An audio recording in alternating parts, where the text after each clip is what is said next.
अस्सलाम वालेकुम नाज़रीन, सराबर कदाब से मुखातिब है। दो तीन अहम तरीन खबरें। एक खबर यह भी है कि अडियाला जेल के अंदर आज कुछ गैर मामूली हुआ है। बुशरा बीबी को तकरीबन 45 मिनट तक दरवाजे की बारी से कुंडी चढ़ाकर कुंडी लगाकर उन्हें 45 मिनट तक बंद रखा गया है। यह मामला क्या है, जज के पीछे बंदे कौन खड़े थे, इमरान खान के सामने दीवार क्यों बनाई गई थी, यह मामला आपके सामने रख देते हैं। फिर साथ साथ मियां नवाज शरीफ साहब को इस्लामाबाद हाईकोर्ट ने बरी कर दिया है। पाकिस्तान की जो अदालतें हैं, मियां नवाज शरीफ के मामले में उन्होंने डायरेक्ट पहले से चौथा गियर लगा दिया है। यानी टापो टाप तेजी से, बिल्कुल इतनी तेजी से इंसाफ हो रहा है कि यानी अक्ल दंग रह जाती है। हवा की स्पीड से या रोशनी की स्पीड से जो अदालतें हैं बाकायदा से मियां नवाज शरीफ साहब के मामले में इंसाफ किए जा रही हैं। बल्कि जजेस के बस में नहीं है, नहीं तो वो ये भी कह देंगे मियां दे नारे वजनगे, मियां दे नारे वजनगे। बल्कि वो तारिक मतीन साहब ठीक कहते हैं, अदालतों का पूछ लेना चाहिए कि मेरे बेबी ने खाना खाया कि नहीं खाया। ये भी पूछना चाहिए मेरा बेबी थका तो नहीं है, मेरे बेबी को और कुछ चाहिए तो बताएं, वो भी फैसिलिटेट कर देते हैं। तो ये मामला क्या आपके सामने रख देते हैं। लेकिन उससे पहले एक खबर जिसने सीना छलनी कर दिया है। आप यकीन करें, ऐसा महसूस हो रहा है कि हमारे घर के अंदर से हमारा अपना कोई चला गया है। फौजी जवानों के ऊपर अटैक हुआ है डीए खान में, और 23 इंतहाई खूबसूरत काबिल फौजी जवानों को शहीद कर दिया गया है। ये जवान ऐसे नहीं जवान होते, ये बड़ी मुश्किल से जवान होते हैं। मुल्क के लिए कुर्बान हुए हैं, अपनी उनकी जो छातियां हैं छलनी हो गई हैं दहशतगर्दों से, उन बुजदिलों से, उन बहरूपियों से लड़ते हुए, उन गद्दारों से लड़ते हुए, उन दुश्मनों से लड़ते हुए। 27 दहशतगर्द थे जो हमलावर हुए, और 23 हमारे फौजी जवानों को उन्होंने शहीद कर दिया है। अल्लाह ताला पाकिस्तानी फौज की मदद करे, अल्लाह ताला इन जवानों की मदद करे, अल्लाह ताला इनकी शहादत को कबूल करे, अल्लाह ताला इनके दर्जात बुलंद करे, अल्लाह ताला इनके लवाहिकीन को सब्र जमील अता करे। ये मजाक नहीं होता, ये मजाक नहीं होता अपने मुल्क के लिए गोली खाना, अपना सीना छलनी करवा देना और अपनी जवानी मुल्क के लिए कुर्बान कर देना। अल्लाह ताला इस फौज की हिफाजत करे, अल्लाह ताला इस फौज को फतह नसीब करे, और अल्लाह ताला हमारे जो शोहदा हैं उनके एक तो दर्जात बुलंद करे, लेकिन जो बाकी हमारे फौजी हैं, लॉ एनफोर्समेंट एजेंसीज हैं, अल्लाह ताला उन्हें इस्तकामत दे और उनकी हिफाजत फरमाए। दहशतगर्द हमारे यहां तक पहुंच चुका है, इदराक करने की जरूरत है, समझने की जरूरत है। हम कब तक अपने जवानों की लाशें उठाते रहेंगे? ये मजाक नहीं है, इट्स समथिंग वेरी सीरियस। ये हमें कट लग रहे हैं, ये हमारा बहुत बड़ा नुकसान हो रहा है, बहुत बड़ा नुकसान है, मैसिव नुकसान है। और ये हम कब तक बर्दाश्त करेंगे? हुकूमतों को, पाकिस्तान के इदारों को, पाकिस्तान के सब यानी स्टेक होल्डर्स को बैठकर सोचना पड़ेगा, वंस फॉर ऑल डिसाइड करना पड़ेगा, और पाकिस्तानी अवाम को भी जागना पड़ेगा कि कैसे दुश्मन हमारे अंदर पेनिट्रेट कर जाता है। ये कैसे बदबख्त दुश्मन हमारे बीच से होकर हमारे जवानों के ऊपर अटैक कर रहा है और उन्हें शहीद कर रहा है। यकीन माने से आम लोगों को, एक बाजार के अंदर खड़े एक रेडी वाले को, दुकान वाले को, सबको आंखें खोले रखनी पड़ेंगी और देखना पड़ेगा कि स्लीपर सेल्स कौन है, ये कौन है जो इन्हें फैसिलिटेट कर रहे हैं, कौन है जो इन्हें घर में रखते हैं, कौन है जो इन्हें रोटी देते हैं, कौन है जो इन्हें गाड़ियां प्रोवाइड करते हैं और इस तरह की कार्रवाइयां करते हैं। अल्लाह ताला अगेन उनके दर्जात बुलंद करे। अब जो खबर है वो अडियाला जेल के अंदर इमरान खान का जो साइफर के हवाले से ट्रायल हुआ, एक तो इससे पहले कोई साफी गए थे अंदर अडियाला जेल के अंदर, और जब वो बाहर आए उन्होंने एक कोहराम मचा दिया था, पाकिस्तान में तबाही फिर गई थी, इमरान खान का नैरेटिव ऊपर आ गया था, चीखें निकली थी, पसीने निकले थे, पांव के नीचे से जमीन खिसक गई थी, तबाही फिर गई थी कि खान तो अंदर हाई स्पिरिट के अंदर है। वो आता है, जज से हम जाता है, वो आता है टांग पे टांग रखे, कहता है बाजवा साहब को भी बुलाएं, कहानी इस तरह से खत्म नहीं होने करने दूंगा। खान डोले शोले दिखाता है, खान मसल दिखाता है अडियाला जेल के अंदर। उसके बाद साफियों को फारिग किया गया। एहतशाम अब्बासी साहब, उसका एक सबूत है, आज जज साहब ने उनका भी जिक्र किया, उनके बारे में भी आपको बताते हैं कि उन्हें नौकरी से ना सिर्फ बोल से फारिग किया गया बल्कि उन्हें ब्लैक लिस्ट कर दिया गया है कि अडियाला जेल के अंदर बंदा जा नहीं सकता।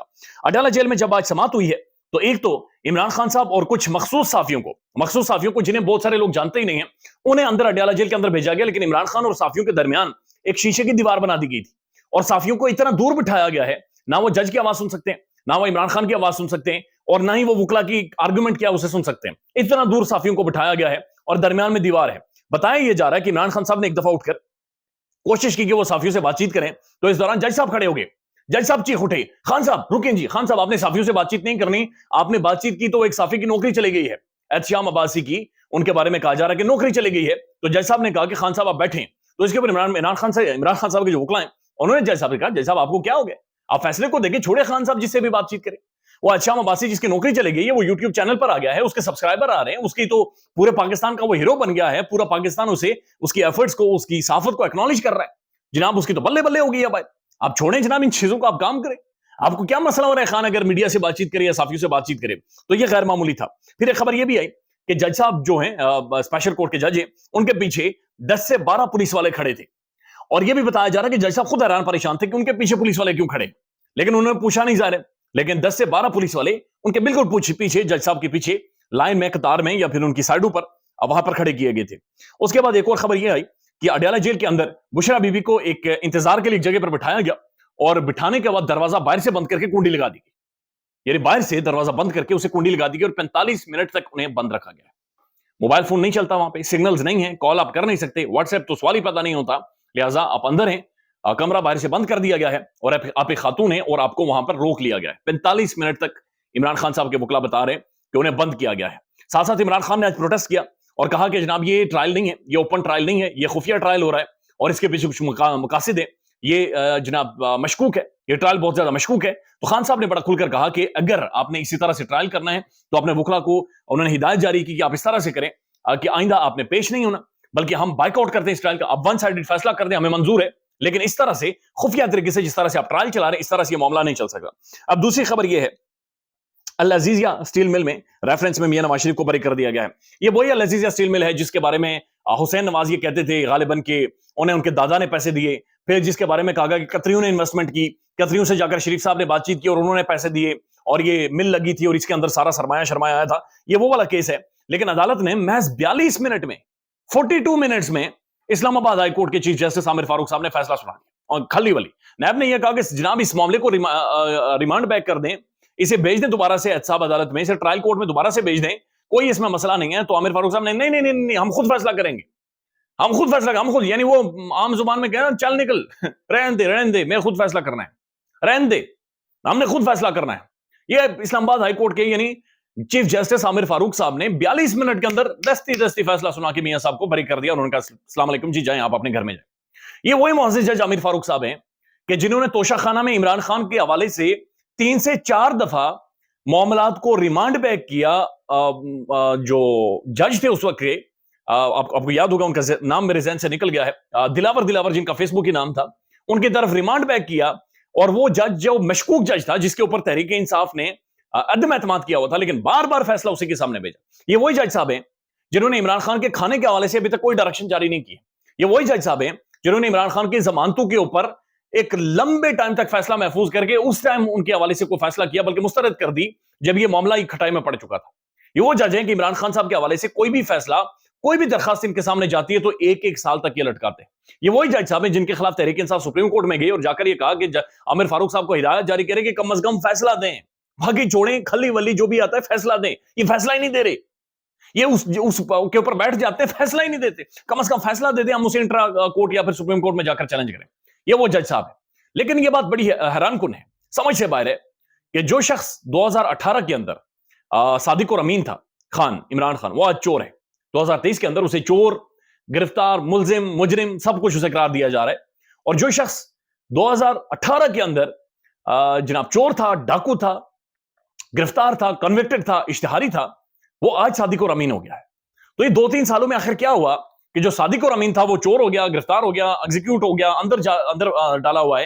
لیکن جو اس وقت چور تھا, ڈاکو تھا, ملک سے بھاگا تھا, اشتہاری تھا, بگوڑا تھا, وہ صادق اور امین ہو گیا. اس کا مطلب ہے کہ پچھلی گل کوئی اور ہے.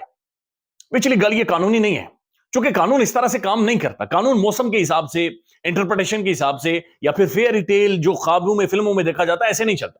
قانون کا تو اپنا میرٹ ہوتا ہے, ایک معیار ہوتا ہے, قانونی طریقے سے چیزوں کو پرکھا اور جانچا جاتا ہے. پھر یہ کیسے ہیٹرک ہوئی ہے, کیسے 3 ریفرنسز جن میں میاں نواز شریف کو سزائیں ہوئی, ان کی نااہلیاں ہوئی, وہ کیسے ان کے لیے ایک ماحول بنتا جا رہا ہے. اب اس میں 10 سال کی سزا ہوئی تھی, لیکن وہ فیصلہ ہی اٹھا کر, جو ساری چیزیں اٹھا کر باہر پھینک دی گئی. تو اس وقت جو میڈیا کا ٹائم کنزیوم ہوا, جو رپورٹنگ ہوئی, جو ڈیبیٹ ہوئی, جو آرگومنٹ ہوا, جو ثبوت پیش کیے گئے, تحقیقات ہوئی, جو جے آئی ٹی بیچی, جو انویسٹیگیشن ہوئی, جو عدالتوں نے فیصلے دیے, وہ کیا تھا؟ پھر وہ میرے اور آپ کے ساتھ مذاق تھا. وہ میرے اور آپ کے منہ کے اوپر اب جوتی ماری گئی ہے, مجھے اور آپ کو سائڈ پر پھینک دیا گیا ہے.